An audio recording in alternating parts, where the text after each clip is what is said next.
Who is this man? This is one of the last images of him alive. The next day, his body was found lying face up on Saddleworth Moor. The man, apparently around 70 years old, travelled more than 200 miles to get there with no wallet, no phone and no ID. 6 weeks on, the police still have no idea who he is.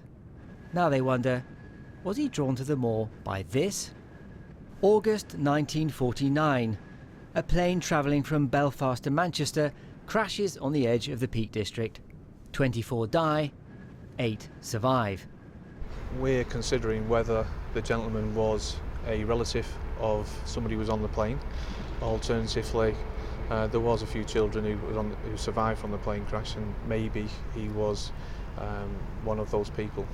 He would match the ages, but there are inquiries ongoing to see if we can discount that. There were no signs of a struggle. He looked at peace when a passing cyclist found him. Could this possibly have been some kind of pilgrimage? Was this man coming home? This is what little we know. He began his journey at Ealing Broadway Station in West London. He travelled to the capital's Euston Station. He caught the train to Manchester.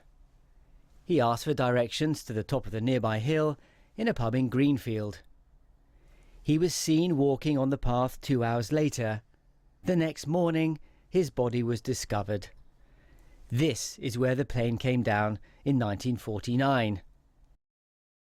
Among the survivors, 2 were boys back in 1949. One is now dead. The other, a Stephen Evans. We found him. So, Professor Evans, it's not you.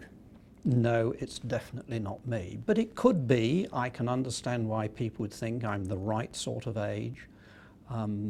But it's not me, and I have no idea who it could be.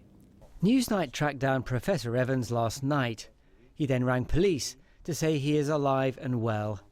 Almost certainly, he's the last remaining survivor from the flight. What do you remember of the crash? I remember my mother saying to me that it's, as we looked out, that it's cloud outside when I'd suggested it was fog. She said, no, it's cloud. And the next thing I remember was waking up, and most of the plane seemed to be over there, and my mother was in the seat beside me, and unconscious but praying. Stephen Evans' younger brother Roger died in the crash. His parents survived. Your father was regarded as a hero in this crash, wasn't he? Yes, he refused to leave the scene until he was sure that everybody who remained there had no hope of being rescued. He insisted on being the last living person to leave. But he had a broken kneecap and he was crawling around, and immediately after the plane crash, I recall him saying, we must get out of here before the tanks go up. We must get out of here before the tanks go up. So the man on the hill wasn't on that doomed flight, though someone close to him could have been. The tragedy is that somebody should be so alone in life that they go off and nobody misses them. Police have had dozens of leads. Theories abound. But the truth is, they still don't know the identity of the man on Saddleworth Moor.